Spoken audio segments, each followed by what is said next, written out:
우리 좌우에 계시는 분들과 한번 이렇게 인사했으면 좋겠습니다. 덕을 세우는 말을 합시다. 이렇게 인사하겠습니다. 네. 여러분, 우리 금요기도회를 통해 이제 믿음과 삶이라는 주제로 말씀을 계속 나누고 있죠.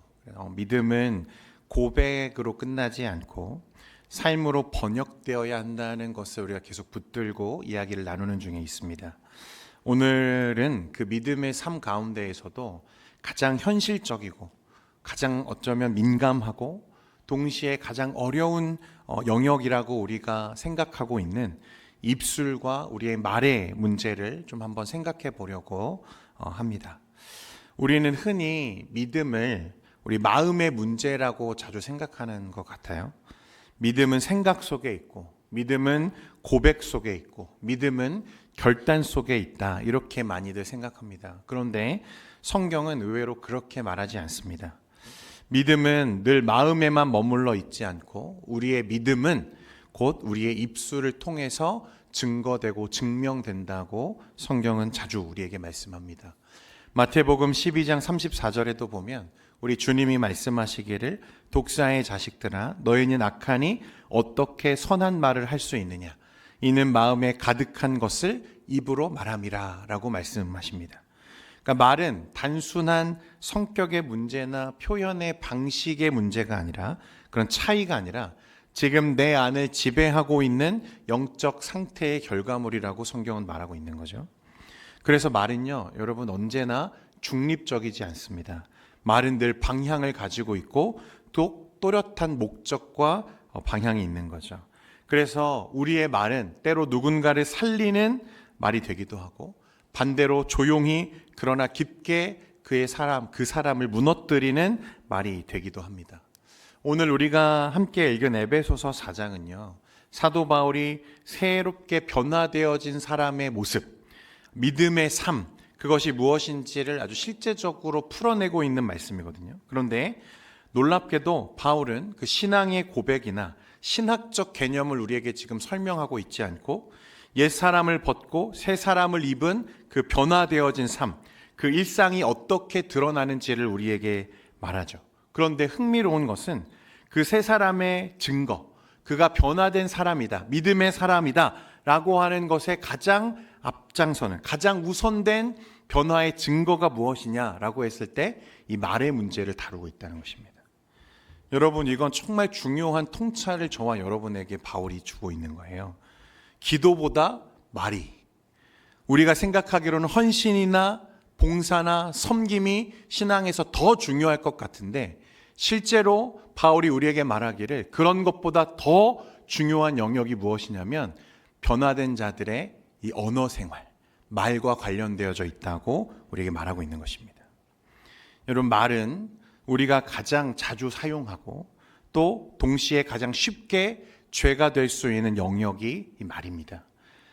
그리고 무엇보다도 말은 우리의 신앙이 이론에 머물고 있는지 아니면 실제로 그것이 내 삶의 영역에서 은혜 가운데 다스려지고 있는지를 가장 정직하게 드러내 보여주는 지표가 이 말입니다. 말.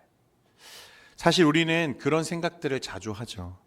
이 정도 나이를 먹었으면 입술 정도는, 내 말 정도는 내가 다스릴 수 있어야 되는 것 아닌가.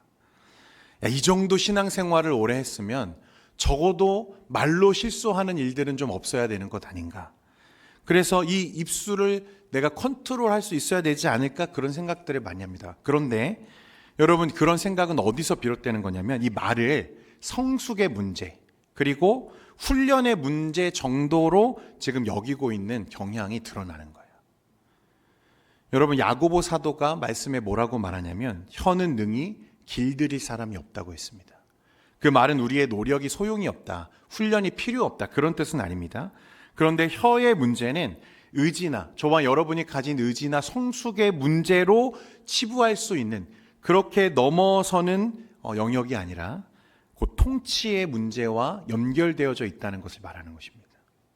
그러니까 우리가 이것이 내 의지가 약해서 그래, 성숙하지 못해서 그래 라고 치부하고 지나가기에는 더 중요한 우리의 마음과 생각을 다스리고 있는 주체에 대한 영역이라고 우리에게 말하고 있는 거예요. 여러분, 말씀을 좀 깊이 있게 좀 들여다보고 싶은데, 우리 49절 말씀 우리 함께 읽었지만 한 번 더 같이 합독하도록 하겠습니다. 49절입니다. 시작. 무릇 더러운 말은 너희 입 밖에도 내지 말고 오직 덕을 세우는 데 소용되는 대로. 아멘. 바울 사도는 우리에게 먼저 무릇 더러운 말은 너희 입 밖에도 내지 마라, 이렇게 우리에게 말씀합니다. 이 더러운 말의 원어는요, 이 사프로스라는 단어인데 원래 뜻이 뭐냐면 썩은, 부패한, 상한, 그런 뜻입니다. 원래는 상한 과일이나 썩은 생선 같은 거를 가리킬 때 쓰이던 말이거든요. 그런데 이 더러운 말을 너희 입 밖에도 내지 말아라. 여러분, 우리가 흔히 생각할 때 더러운 말은 그러면 무엇인가? 우리가 생각하는 건 음란하거나 아니면 다소 거친, 폭력적인, 남을 상처 입히는 어떤 명확한 그런 악한 말들만을 우리가 더러운 말이라고 여기기 쉬운데요. 사실 이 사프로스라는 말은요, 영적 생명을 썩게 만드는 모든 말을 포함합니다. 그래서 우리는 흔히 죄라고 생각하지 않았던 우리의 말의 영역들도 다수 여기에 포함돼요. 비아냥, 냉소, 조롱 섞인 말들. 그래서 말 그대로 듣는 사람의 기분과 감정을 즉시 상하게 만드는 더러운 말들도 있지만, 우리는 죄라고 굳이 인식하지 않고 있더라도 굳이 하지 않아도 될 폭로와 뒷담화들, 그리고 사실이기는 하지만 사랑이 빠진 말들도 이 사프로스에 해당하는 말이라는 것입니다. 우리가 얼마나 다른 사람들을 쉽게 비난하고, 또 얼마나 다른 사람들을 평가하고, 또 그게 사실이라고 할지라도 사랑이 없는 상태로 우리가 말하는 경우가 많습니까? 근데 그 모든 것들이 그 듣는 사람으로 하여금 그 사람의 영혼을 썩게 만드는 이 사프로스다, 더러운 말이다, 이렇게 말씀합니다. 여러분, 고린도전서 8장 1절에 보면 바울 사도가 무슨 말을 하냐면, 우상의 제물에 대하여는 우리가 다 지식이 있는 줄을 아나, 여기서 중요한 말을 하는데, 지식은 교만하게 하며 사랑은 무엇을 세운다고요? 덕을 세운다고 했습니다. 여러분, 지식은 교만하게 한다.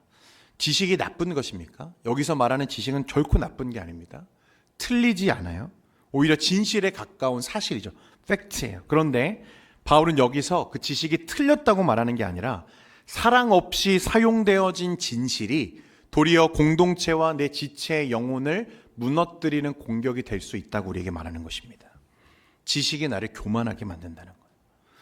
여러분, 우리의 경험을 비추어서 한번 생각해 보십시오. 교회에서 종종 사역을 하다 보면 분쟁이 일어나요. 다툼이 일어납니다. 그래서 목회자를 찾아와요. 그래서 어떤 말들을 하시냐면, 목사님 들어보세요. 막 설명하시죠. 제 말이 맞죠. 그럼 반대분이 이제 또 저한테 막 설명하세요. 목사님 그게 아니고요, 들어보세요. 막 설명하시고 나서, 목사님 제 말이 맞죠. 두 분 다 자기 말이 다 맞대요. 가만히 들여다보면요, 다 일리가 있어요. 양쪽 다 상황에 따라서 그렇게 들려질 수 있는 말들이 있어요. 그러니까 틀린 말이 아니라니까요. 우리가 말로 다투기 시작할 때 서로 틀린 말을 가지고 싸우는 경우 거의 없습니다. 서로 다 입장에 따라서, 자기의 상황에 따라서 맞는 이야기들을 지금 하고 있는 거예요. 그러면 제가 어떻게 하겠습니까, 여러분? 누구 편을 들어야 되겠습니까? 굉장히 목사가 곤란해지는 순간들이 그런 순간인 것 같아요. 그런데 우리가 그 사실로 여겨지는 그 진실들, 진리로 상대방을 얼마나 아프게 만드냐는 것입니다. 그래서 마틴 루터 목사님 무슨 말을 했냐면, 진리는 언제나 사랑의 수레를 타고 가야 된다. 그렇지 않으면 진리는 그 사람을 짓밟는다고 말했습니다. 또 존 칼빈도 어떤 말을 하냐면, 우리는 진리를 말한다는 명목으로 형제를 찌르는 자유를 받은 적이 없다라고 말했습니다. 형제를 판단하고 평가하고, 그 말이 아무리 사실이라고 하더라도, 틀린 말이 아니라고 하더라도, 그 말이 심지어는 말씀이라 하더라도, 그 말이 사랑이 없이 담겨져 나가면 그건 사프로스입니다. 내 상대를 죽이는 말이라는 거예요. 그리고 그 말은 필히 그리스도의 자리를 침범하는 말이 될 수 있다는 것을 우리에게 말하는 것입니다. 또 정반대의 상황도 있습니다.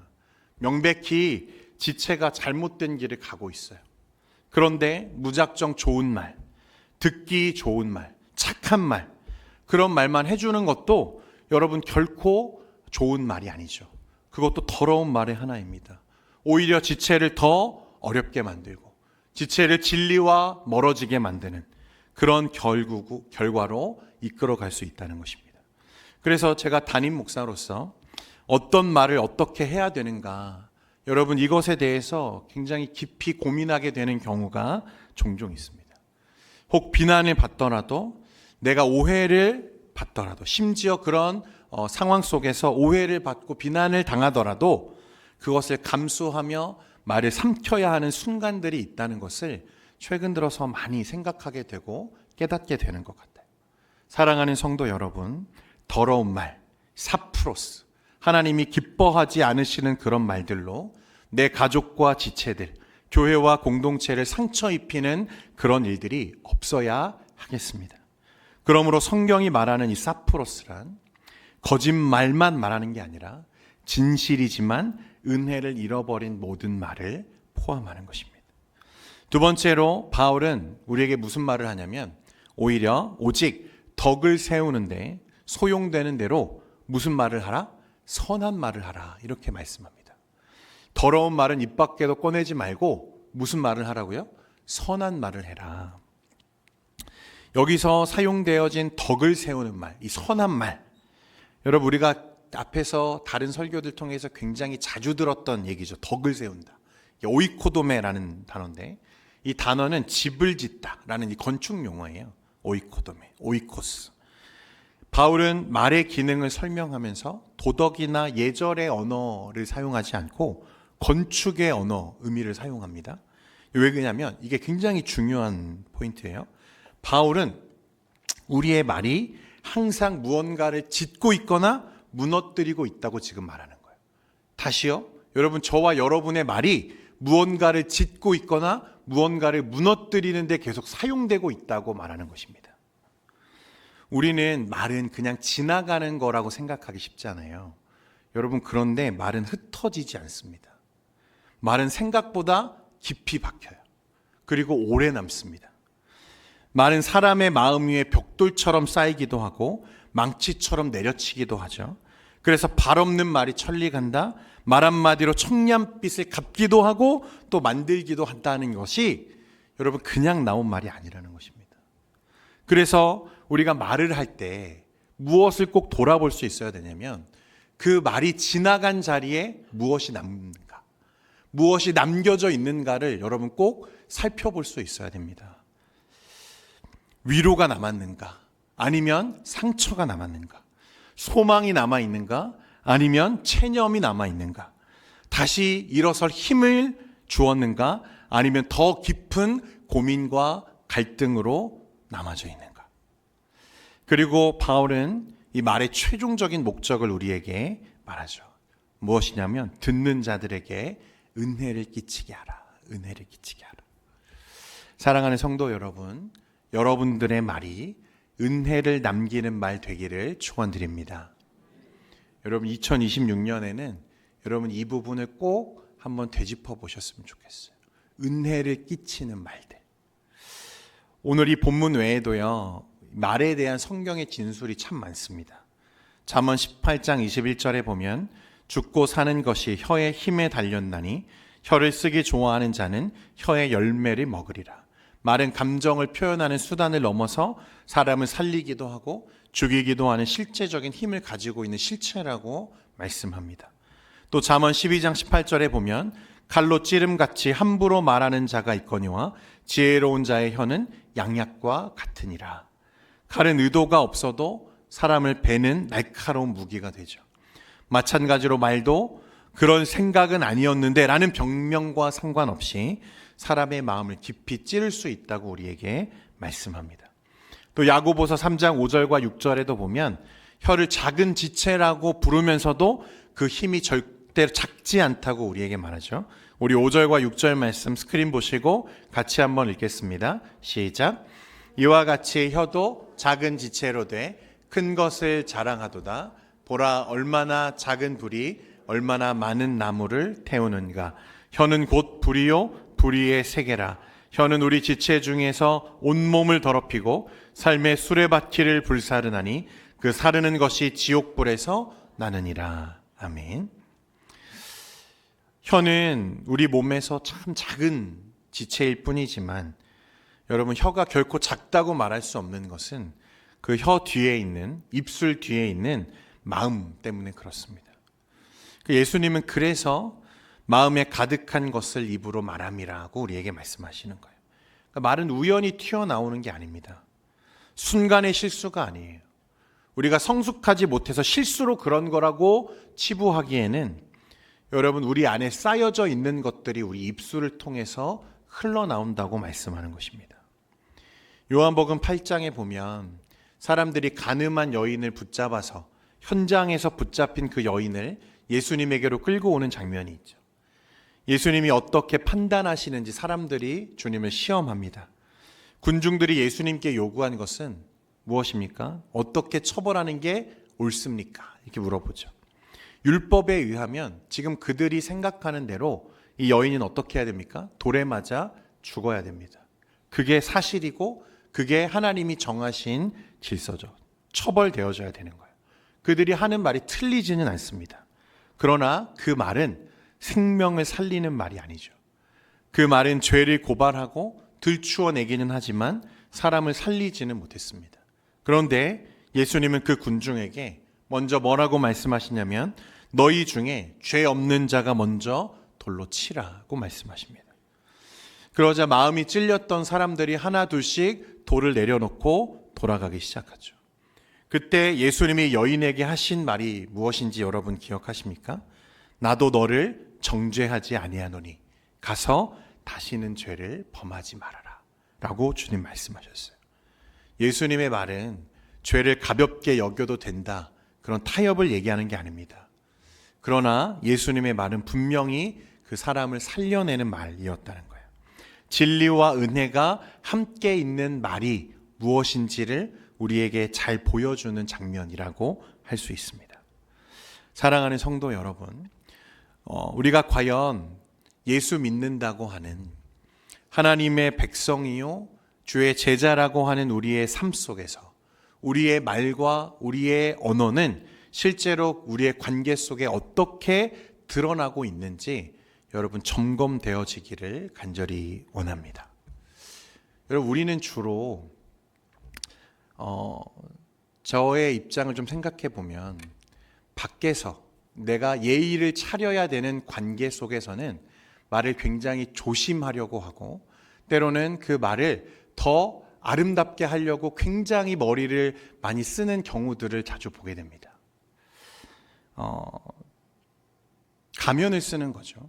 그런데 실제로 우리가 정말 사랑해야 되고 내가 정말 가깝다고 여기고 나에게 소중한 사람들에게 나는 말을 어떻게 하고 있는가? 특히 우리 자녀들에게 우리 부모들은 어떻게 하는가? 한 조사에 따르면 부모가 하루 동안 자녀들에게 하는 말 가운데서요, 긍정적인 언어보다 부정적이거나 지적하거나 명령형 언어가 3배 이상 많다고 합니다. 이런 거죠. 왜 그것밖에 못하니? 또 그 모양이니? 도대체 몇 번을 말해야 되니? 여러분 공감하고 계시는 것 같아요. 우리는 훈육이라고 말하지만 아이의 마음에는 그것이 너는 부족한 사람이라고 하는 정체성으로 남게 될 수 있다는 것입니다. 여러분, 말이 덕을 세운다, 그 인생을 세운다는 말이 여러분 이런 거죠. 말은 지나가는 것처럼 우리는 흔하게 생각하지만 그 말이 만들어 놓은 자기 인식은 오랫동안 남고 평생 가는 경우도 있다는 거예요. 여러분, 영화 올드보이라는 영화를 보면요, 영화일 뿐이지만 이 부분을 깊이 생각하게 만드는 장면들이 있습니다. 아기를 가지지 않고 무심코 뱉은 말이죠. 그런데 그 말의 여파가 수십 년을 고통과 왜곡된 삶으로 이끌어 가죠. 우리가 너무나 익숙하게 하는 행동, 생각 없이 말하는 그 습관이 얼마나 큰 결과를 초래할 수 있는지를 보여주는 거예요. 여러분, 우리는 종종 그렇게 말하잖아요. 그럴 의도는 아니었어요. 그럴 생각은 없었어요. 그런데 그런 의도와는 전혀 상관없이 그렇게 끝나지 않는다는 거예요. 말은 상대방의 마음에, 기억에 결과로 남는 것입니다. 그래서 성경은 단호하게 무릇 더러운 말은 너희 입 밖에도 내지 말아라, 이렇게 말하는 거예요. 또 아내와 남편, 우리 부부 사이에도 여러분 말다툼을 하는 경우가 종종 생기게 되죠. 사실이냐 아니냐를 두고 싸우기보다 말과 말 속에 담긴 태도 때문에 우리가 자주 그런 경험들을 하게 됩니다. 제가 한번 한 이혼 상담가가 TV에 나와서 하는 말을 들은 적이 있는데, 이혼을 고민하는 부부에게서 가장 많이 듣게 되는 말이 뭐냐면 내 배우자가 변했다는 말을 많이 듣는답니다. 예전에는 안 그랬는데 지금은 달라졌다는 거예요. 다들 그렇게 느낀다는 거죠. 네. 왜 변했을까? 사랑이 식어진 걸까? 여러분, 그게 아니고요. 익숙해졌기 때문입니다. 익숙해졌기 때문에 말을 쉽게 하죠. 가볍게 하는 경향이 있는 거예요. 존중은 줄어들고 지적은 늘고 감사는 사라지고 당연하게 말하는 것입니다. 그런데 우리가 밖에서 우리와 좀 관계가 멀리 있는, 나와 상관없는 사람들, 실제로는 관계하고 있지만 내 가족이 아닌 사람들에게는 얼마나 격식을 갖춰서 말합니까? 얼마나 있어 보이게 우리가 말하냐는 거예요. 그런데 정작 내가 가장 사랑해야 할 내 아내에게는 얼마나 쉽게 말합니까? 이게 목사도 마찬가지입니다. 여러분, 목회자들도 마찬가지예요. 저도 그런 생각을 많이 하는데, 목사 정도 됐으면 이 정도는 좀 다스릴 수 있어야 되지 않나. 저도 그런 생각을 자주 하게 되는데 늘 변명거리만 찾게 되는 그런 모습을 보게 됩니다. 그런데 여러분, 그 말들이 우리의 마음을 병들게 한다는 거예요. 그리고 그것은 교회에서도 마찬가지입니다. 우리가 교회에서 이 의도하지 않은, 덕스럽지 않은 말로 지체들에게 얼마나 많은 상처들을 주고 있는지 우리가 돌이켜 볼 수 있어야 된다는 거예요. 아마 여러분들도 다 아실 텐데, 예전에 한 기관에서 시험을 했습니다. 화분 2개를 각각 식물을 심어 놓고요. 한 화분에는 좋은 말, 사랑의 말, 칭찬의 말을 막 해주는 거예요. 화분에다가. 좀 웃기죠? 화분에다가 무슨 말을 해, 그죠? 그리고 다른 화분에는 욕설과 비방과 조롱, 이런 말을 막 하는 거예요. 놀랍게도 좋은 말을 계속 들은 화분은 더 잘 자라요. 건강하게 자랍니다. 그런데 악담과 비방을 들은 화분은 눈에 띄게 약해지고 결국에는 죽어가는 거예요. 여러분, 화분도 알더라고요. 식물도 그 의도를 알더라고요. 말의 의도를. 교회는 여러분 생명이잖아요. 유기체잖아요. 그런데 그런 악한 말들을 계속 들으면 교회가 어떻게 되겠습니까? 교회가 오고 가는 그 말 때문에 병들고 죽어가는 것입니다. 여러분, 교회가 왜 분열되고 왜 분쟁에 휩싸이는 줄 아세요? 말 때문에 그런 것입니다. 말. 다 말에서 시작되는 거예요. 우리가 사용하는 말은 관계의 거리를 측정하는 체온계라고 다들 말하죠. 사랑하는 여러분, 하나님은 오늘 저와 여러분에게 더러운 말을 삼가고 덕을 세우는 말, 은혜를 끼치는 말을 자주 하라고 말씀하고 계십니다. 저는 우리 교회가 이런 사랑의 말들, 덕을 세우는 말들, 칭찬하고 세워주는 말들을 많이 하는 교회 되기를 소원합니다.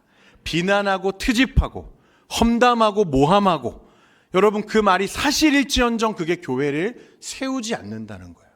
그건 교회를 무너뜨리는 것입니다. 그러면 어떻게 하면 은혜의 말을 하게 되는 겁니까? 훈련이 필요한가? 여러분, 혀는 훈련으로만 다스려지는 영역이 아니라고 했죠. 훈련이 필요해요. 훈련되어져야 됩니다. 그런데 훈련만으로 되는 것은 아니라는 거예요. 말이 바로 믿음의 영역이라고 말씀하고 있는 것은요, 훈련되어져야 하는 부분인 건 분명하지만 그것보다 더 넘어서 통치의 영역이기 때문에 믿음의 영역인 것입니다. 그러니까 오늘 말씀은 누가 내 마음과 입술을 다스리고 있는지를 저와 여러분에게 묻고 있는 거예요. 이 주권의 문제죠. 훈련의 문제 이전에 주권의 문제라는 것입니다. 혀는 언제나 주님이 말씀하신 대로 주인된 자의 뜻을 말하기 때문에 그런 거예요. 그러니까 우리의 입술에 여러분, 하나님께서 은혜의 말들을 담아 주셔야 한다는 것입니다. 그러니까 내가 의지적으로 이제 좋은 말만 해야지, 여러분, 그게 지켜지겠습니까? 아니라는 거예요. 그러니까 우리가 지체를 세우고 살리고 은혜를 끼치는 말을 하게 되려면 먼저 하나님이 우리의 마음에 무엇을 가득 채워주셔야 돼요? 은혜를 가득 채워야 할 줄 믿습니다. 그게 먼저라는 거예요. 그래서 내 마음, 심령과 그 은혜의 좌소가 예수 그리스도로 가득 채워져서, 그래서 내가 온 마음과 뜻을 다해서 그 그리스도의 삶을 따르고 그분의 인격과 성품을 내가 담기 위해서 내 정욕과 욕심을 깎아내는 훈련들이 이루어져 갈 때 비로소 우리는 하나님의 은혜를 끼치는 말을 하게 된다는 것입니다. 여러분, 만약에 여러분들의 말이 늘 방어적이다, 늘 비판적이다, 누군가를 험담하는 말이다, 누군가를 밀어내고 깎아내리는 말을 하고 있다면 그건 말의 기술이 부족해서가 아니라 혹시 내 주인이 아직 바뀌지 않았는지를 점검해 볼 수 있어야 됩니다. 신앙의 연수가 10년, 20년, 30년이 지났는데 내 인격에서 그 변화가 나타나지 않고 예수를 닮아가는 흔적들이 없다면 그것은 훈련의 영역이 아니라 여러분 통치의 영역이 아직 다루어지지 않았을 가능성이 큰 거죠. 은혜의 말은 타고나는 성격의 문제가 아닙니다. 배워서 흉내내는 기술도 아니라는 거예요. 은혜의 말은 성령께 삶의 열쇠를 내어드린 인생들에게 조금씩 맺혀지는 변화의 열매라는 것을 오늘 말씀하는 거예요. 여러분, 그래서 믿음과 믿음의 삶은 우리의 삶의 일부분을 바꾸는 게 믿음이 아닙니다. 우리의 전 인격, 마음의 좌소, 그 주인이 바뀌는 순간이 바로 믿음이죠. 주인이 바뀌었으면 여러분 우리의 말도 달라져야 할 줄 믿습니다. 여러분, 이제 여러분의 말을 조금 점검하십시오. 그리고 믿음으로 좀 선포할 수 있기를 바라요. 나는 예수 믿는 사람이다. 나는 덕을 세우는 말을 하겠다. 주님, 나를 온전히 다스려 주셔서 오늘 내 언어 생활이, 말이 주님 변화되게 하여 주시옵소서. 우리 그렇게 이 밤에 주님 앞에 은혜를 구하며 기도할 수 있기를 간절히 소망합니다.